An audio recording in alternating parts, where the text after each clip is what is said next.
अस्सलाम वालेकुम। आज जो हमारे पास टॉपिक है, जो चैप्टर है पैगंबर की शादियां, वो बेहद दिलचस्प है।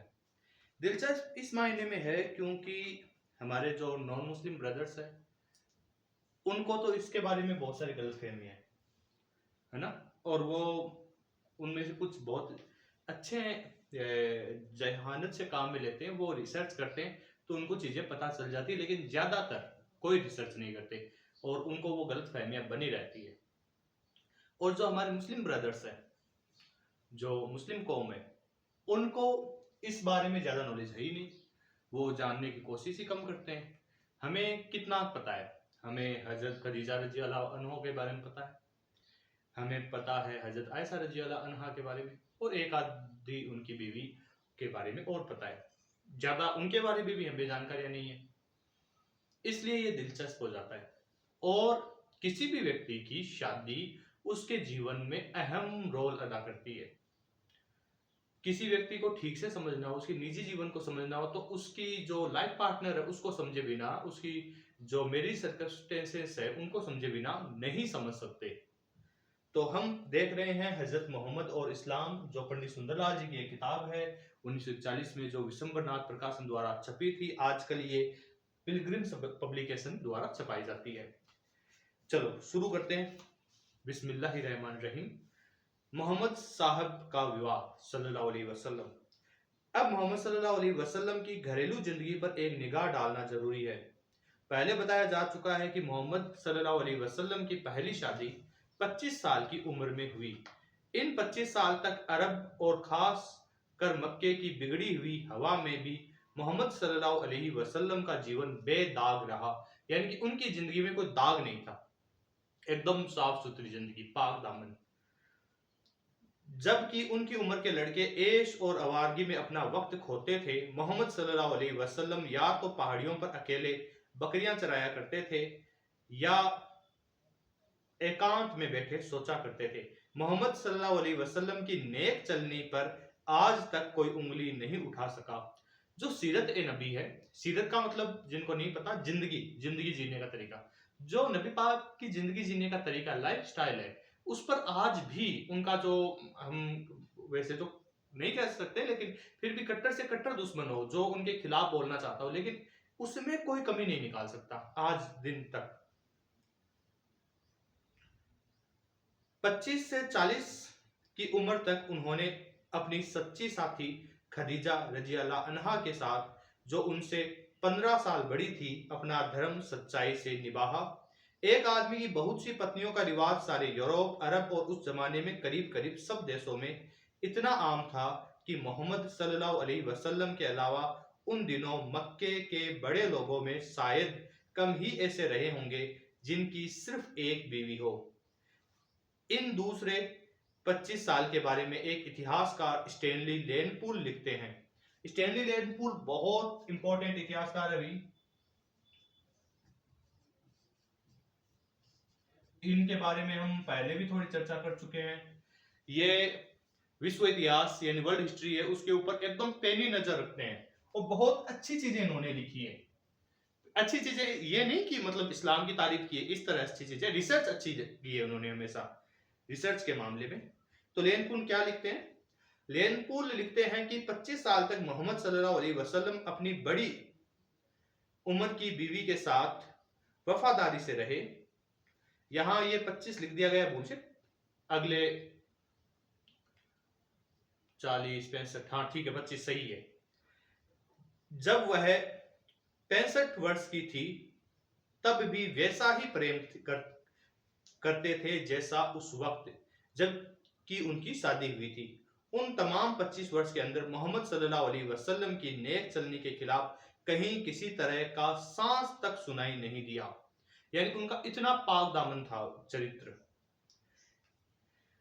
उनकी जिंदगी को खूब गौर के साथ शीशे यानी खुर्दबीन से देखने पर भी कहीं कोई धब्बा दिखाई नहीं देता। यह लेनपूल का स्टेटमेंट है। खदीजा के वफात के बाद जिंदगी के आखिरी 13 साल में उनकी 9 और शादियां हुई।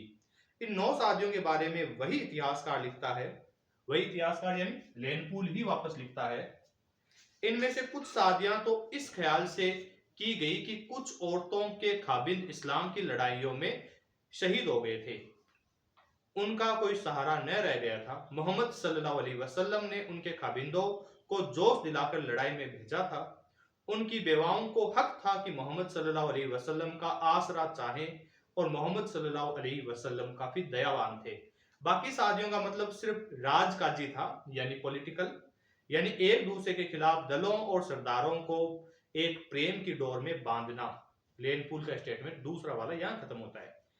यह बात भी ध्यान में रखनी चाहिए कि उन दिनों अरब में कोई भी इज्जत वाली औरत बिना शादी किए किसी भी दूसरी सूरत में किसी के घर में रहना पसंद नहीं कर सकती थी, और वो आज भी सच है ये बात।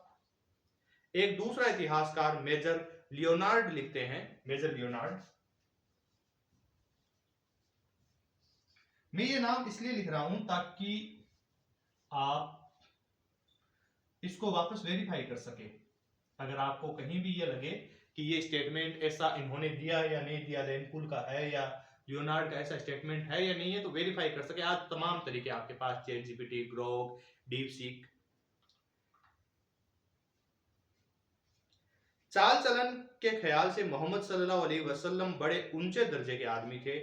जीवन की गहराई में वह इतने गहरे गए हुए थे कि यह हो ही नहीं सकता कि वह अपनी ताकत को भोग विलास में खो डालते। वह समझते थे कि अपने प्रभाव को पक्का करने के लिए शादी सशक्त माध्यम है। हजारपा यानी कन खजूरे की हजार टांगों की तरह शादी जगह जगह बाहें फैला देती है और ऐसे ऐसे नाते और रिश्ते जोड़ देती है जिन्हें वह वैसे ही चिपट जाती है जैसे घोंगा चट्टान को चिपटता है या वेताल मछली अपने शिकार को। भाई ये पॉलिटिकल जो आपस में कोरिलेशंस है, ये हम अकबर के टाइम भी देखते हैं। मुगलों ने इसी तरह से भारत पे अपनी पकड़ मजबूत की थी, और बाकी जगहों पर भी हम ये सब देखते हैं। करीब करीब हमारे जमाने तक यह उसूल यूरोप के राजकाज का एक बड़ा हिस्सा रहा है। यही गर्ज थी जिसने मोहम्मद सल्लल्लाहु अलैहि वसल्लम को शादियों के लिए तैयार किया। मोहम्मद सल्लल्लाहु अलैहि वसल्लम के बड़े मिशन का यह एक जरूरी हिस्सा था। यहाँ इनका स्टेटमेंट पूरा होता है। मोहम्मद सल्लल्लाहु अलैहि वसल्लम की इन 9 शादियों का थोड़े में हाल यह है कि खदीजा के बाद मोहम्मद सल्लल्लाहु अलैहि वसल्लम की दूसरी शादी एक गरीब बुढ़िया सौदा के साथ हुई। सौदा, अगर आपको है ना इन सब के बारे में पढ़ना है तो एक बहुत बेहतरीन किताब है the great woman of Islam, में अभी आपको दिखाता हूं। ये एक बहुत शानदार किताब है, इसमें मैंने बहुत सारी चीजें पढ़ी है, आप भी पढ़ सकते हैं। ये मुझे पहले पता नहीं था कि उर्दू में भी मौजूद है, उर्दू में भी है, दारुस्सलाम द्वारा ये पब्लिश की जाती है, और इंग्लिश में भी है अगर आपको उर्दू नहीं पढ़नी आती। और कोशिश करूंगा जल्दी ही इसका भी वीडियो लेक्चर लेके आए।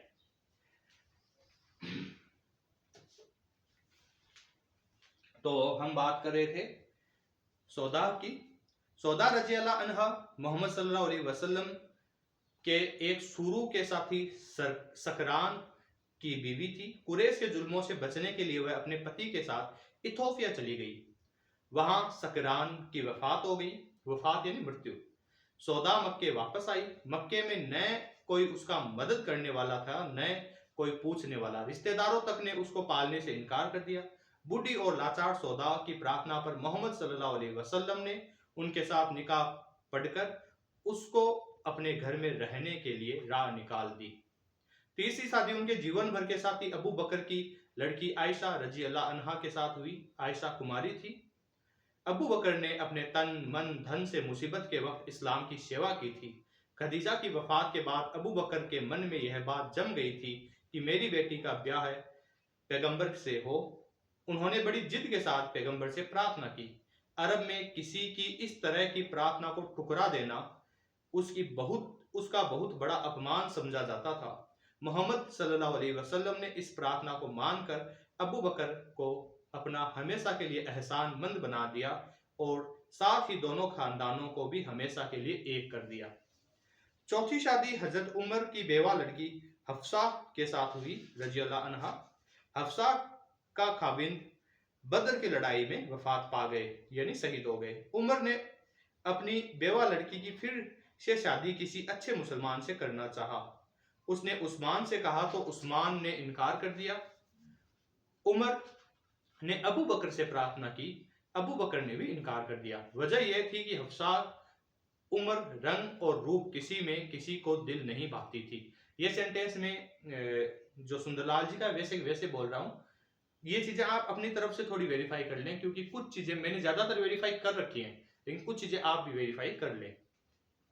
अबू बकर, उमर और उस्मान का रुतबा मुसलमानों में बहुत ऊंचा था। उमर तेज मिजाज के थे, उन्होंने इसे अपनी बेइज्जती समझा। लिखा है कि सारे मुसलमानों में झगड़ा फैल जाने का डर था। मोहम्मद सल्लल्लाहु अलैहि वसल्लम को पता चला। उमर को ठंडा करने और झगड़े को खत्म करने के लिए उन्होंने हफ्सा के साथ खुद ब्याह कर लिया। पांचवी शादी ओहद की लड़ाई के 1 साल बाद उमैया की लड़की हिंद के साथ हुई रजी अल्लाह अन्हा। उमैया प्रभावशाली आदमी था। ओहद की लड़ाई में हिंद का खाबिंद घायल हो गया और 8 महीने बाद वफात हो गई। बेवा हिंद के कई बच्चे थे। बच्चों को पालने के लिए उसने दूसरा ब्याह करना चाहा। उसके साथ भी अबू बकर और उमर दोनों ने ब्याह करने से इनकार कर दिया। उसके सबसे बड़े बेटे का नाम सलमै था, जिससे सलमै यानी सलमान की मां कहलाती थी। उसने खुद मोहम्मद सल्लल्लाहु अलैहि वसल्लम से निकाह की प्रार्थना की। उन्होंने मान लिया और उसके और बच्चों के पालने का जिम्मा ले लिया। छठी शादी इस तरह हुई। जैनब उनकी फूफी की लड़की थी रजी अल्लाह अन्हा। जैनब का बाप जहश कुरैश की बनी दुदान साक्ष्य था। ये बनी दुदान इस्लाम के मशहूर दुश्मन अबू सुफियान के नजदीकी रिश्तेदार थे, लेकिन मोहम्मद सल्लल्लाहु अलैहि वसल्लम और इस्लाम से इतना ज्यादा प्रेम करते थे कि मक्के से हिजरत के वक्त वह सब मर्द, औरत और बच्चे मक्के में अपने घरों को ताला लगाकर मोहम्मद सल्लल्लाहु अलैहि वसल्लम के साथ मदीने चले आए थे। अबू सुफियान को रोकने के लिए इस खानदान की मदद मोहम्मद सल्लल्लाहु अलैहि वसल्लम के लिए बड़ी कीमती थी। मदीने में पहुंचने के बाद जैनब के माँ बाप ने उसकी शादी मोहम्मद सल्लल्लाहु अलैहि वसल्लम से करना चाहा। मोहम्मद सल्लल्लाहु अलैहि वसल्लम ने इनकार कर दिया। कुरैश में जाति का बड़ा घमंड था, बेहद घमंड था। मोहम्मद सल्लल्लाहु अलैहि वसल्लम इस घमंड को तोड़ना चाहते थे और आदमी आदमी में बराबरी कायम करना चाहते थे। उन्होंने बनी दुदान को सलाह दी कि जैनब की शादी जैद के साथ कर दे। जैद वह गुलाम था जिसे मोहम्मद सल्लल्लाहु अलैहि वसल्लम ने ही आजाद किया था। घमंडी दुदान को यह बात पसंद नहीं आई। फिर भी मोहम्मद सल्लल्लाहु अलैहि वसल्लम के कहने पर उन्हें जैनब की शादी जैद के साथ कर देनी पड़ी। जैनब को अपनी जाति का बेहद घमंड था। एक अरब सरदार की लड़की और एक गुलाम से ब्याही जाए, यह उससे सहा नहीं जाता था। दोनों का जीवन सुखी नहीं था। थक कर जैद ने जैनब को तलाक देना चाहा। उसने मोहम्मद सल्लल्लाहु अलैहि वसल्लम से इजाजत मांगी। मोहम्मद सल्लल्लाहु अलैहि वसल्लम ने उससे पूछा, क्यों, क्या तूने जैनब में कोई बुराई देखी है? जैद ने जवाब दिया, नहीं, लेकिन मैं अब उसके साथ नहीं रह सकता। मोहम्मद सल्लल्लाहु अलैहि वसल्लम ने गुस्से से कहा, जा अपनी बीवी को अपने साथ रख और अल्लाह से डर। कुरान में भी इस बात का जिक्र है।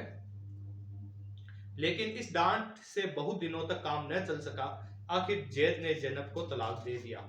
जैनब अपने बाप के घर वापस आ गई। बाप ने एक के बाद दूसरे कई लोगों से जैनब की दूसरी शादी करना चाहा, लेकिन किसी ने भी ऐसी औरत से शादी करना नहीं चाहा जो एक गुलाम की बीवी रह चुकी थी।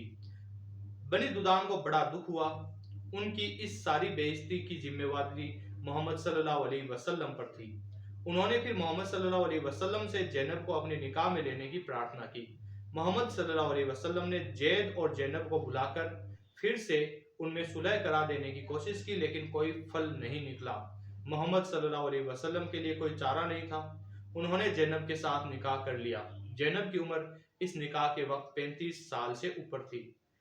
सातवीं शादी एक बेवा जुवेरिया के साथ हुई। जुवेरिया रजी अल्लाह अन्हा का बाप हारिस बिन मुस्तलिक कबीले का सरदार था। हारिस बनी मुस्तलिक कबीले का सरदार था। मदीने से 200 मील दूर समंदर के किनारे हारिस वफात पा गए। दो कबीलों या दलों में टिकाऊ सुलह की एक जरूरी शर्त उन दिनों हारे हुए कबीले की तरफ से यह होती थी कि जीते हुए कबीले का कोई खास आदमी हारे हुए कबीले की किसी औरत से शादी कर ले। इसी रिवाज पर जोर देकर हारे हुए यूनानी सरदार सेल्यूकस ने जीते हुए मौर्य सम्राट चंद्रगुप्त से सुलह के वक्त इस बात की जिद की कि चंद्रगुप्त सेल्यूकस की एक लड़की से शादी करे और चंद्रगुप्त को मानना पड़ा था। मोहम्मद सल्लल्लाहु अलैहि वसल्लम ने बनी मुस्तलिक की प्रार्थना पर उनके उस सरदार हारिस की बेवा लड़की जुवेरिया के साथ, जो लड़ाई में शहीद हो चुका था, शादी करके उस सारे कबीले को मुसलमानों के साथ प्रेम की डोर में बांध लिया। इस शादी से 200 मुस्तलिक कैदी बिना किसी शर्त के छोड़ दिए गए। वर्षों बाद जुवेरिया की शादी पर मोहम्मद सल्लल्लाहु अलैहि वसल्लम की दूसरी बीवी आयशा रज़ियल्लाहु अन्हा ने कहा था, कोई औरत कभी अपने कबीले वालों के लिए इससे ज्यादा बड़ी बरकत वाली साबित नहीं हुई जितनी जुवेरिया अपने लोगों के लिए। ठीक इसी तरह खैबर की लड़ाई के बाद मोहम्मद सल्लल्लाहु अलैहि वसल्लम ने 8वीं शादी बनी कुरैजा के सरदार अख्तब की बेवा लड़की सफिया रज़ियल्लाहु अन्हा के साथ की। सफिया की 2 बार पहले शादी हो चुकी थी। उसका दूसरा खाविंद खैबर की लड़ाई में शहीद हो गए थे। सफिया यहूदी थी और अंत तक यहूदी ही रही। नोट करने की बात है, सफिया यहूदी थी और अंत तक यहूदी ही रही। 9वीं शादी मक्के के पुराने हाकिम और इस्लाम के दुश्मन कुरैश सरदार अबू सुफियान की बेवा लड़की हबीबा के साथ हुई रज़ियल्लाहु अन्हा। शादी होने से पहले हबीबा के कई बच्चे थे। 10वीं और अंतिम शादी उन दिनों मक्के में हुई जब हुदैबिया की सुलह के बाद मोहम्मद सल्लल्लाहु अलैहि वसल्लम 3 दिन की यात्रा के लिए मक्के गए हुए थे। यह शादी एक कुरैश सरदार हारिस की बेवा लड़की मेमुना रज़ियल्लाहु अन्हा के साथ थी। मोहम्मद सल्लल्लाहु अलैहि वसल्लम ने अपने एक चचा से जोड़ देने पर यह शादी की थी। इस शादी से वलीद के बेटे खालिद और आस के बेटे अमरू जैसे 2 जबरदस्त दुश्मन मोहम्मद सल्लल्लाहु अलैहि वसल्लम के भक्त हो गए। अपनी सभी पत्नियों के साथ मोहम्मद सल्लल्लाहु अलैहि वसल्लम का व्यवहार हमेशा एक सा रहा। मोहम्मद सल्लल्लाहु अलैहि वसल्लम के 2 लड़के और 4 लड़कियां हुई। दोनों लड़के बचपन में ही वफात पा गए। 3 लड़कियों की शादियां उन्होंने अरब के पुराने धर्म के लोगों में, और एक लड़की की शादी फातिमा जो थी रज़ियल्लाहु अन्हा की शादी हजरत अली के साथ की। तो ये चैप्टर यहाँ पूरा होता है।